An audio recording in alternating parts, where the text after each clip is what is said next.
Assalamualaikum, salam sejahtera. Kami dari kumpulan 1 dan ini ialah projek kami iaitu sistem solar HREC with IoT. Sistem ini menggabungkan 3 elemen penting sistem HVAC iaitu pemanasan, penyejukan dan penyamanan. Operasi sistem ini melibatkan 4 komponen asas iaitu pemampat, pemeluap, peranti pemeteran dan penyejat.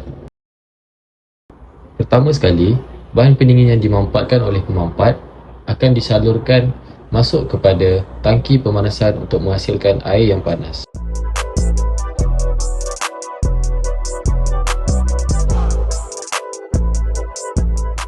Kami juga menggunakan DTC untuk mendapatkan bacaan suhu dengan lebih mudah dan tepat.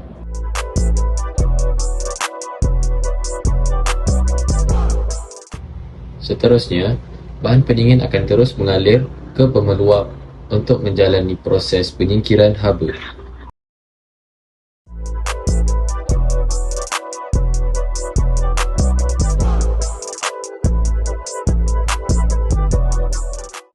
Seterusnya, bahan pendingin yang keluar dari peranti pemeteran akan terus ke tangki penyejukan untuk menghasilkan air yang sejuk.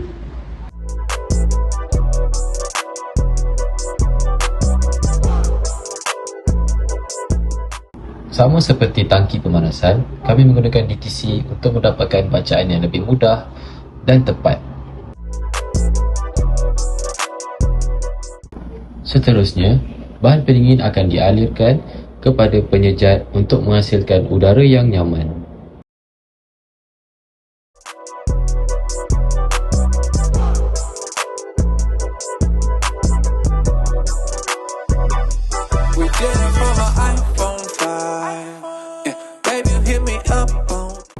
Sistem ini juga dilengkapi dengan 2 tolok bagi kemudahan untuk memperolehi bacaan tekanan tinggi dan juga tekanan rendah.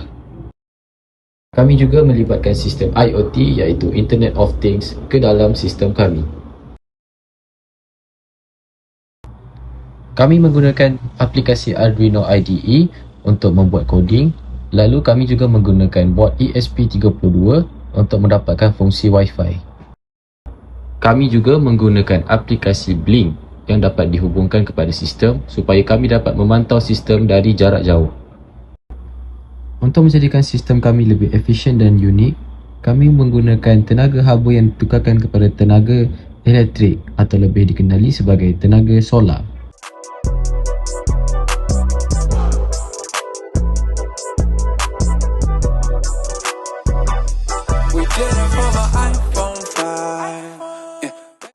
Kami menggunakan panel solar yang berkapasiti 200 watt untuk menampung sistem kami. Tenaga haba yang diserap oleh solar panel akan disalurkan kepada MPPT controller. Kami menggunakan MPPT controller 50A supaya bersesuaian dengan sistem kami. Seterusnya, MPPT controller akan salurkan tenaga kepada bateri gel basah. Kami menggunakan solar bateri 50Ah berkapasiti 12 volt. Seterusnya, dari tenaga DC daripada bateri akan disalurkan kepada solar power inverter untuk ditukarkan daripada tenaga DC kepada AC. Kami menggunakan solar power inverter yang boleh tukarkan daripada tenaga DC 12 volt kepada tenaga AC 240 volt. Akhir sekali, setelah tenaga DC tersebut telah pun ditukar kepada tenaga AC, tenaga itu akan disalurkan kepada sistem untuk menjalankan sistem. Maka siaplah projek kami yang dinamakan Sistem Solar HREC with IoT. Sekian, terima kasih.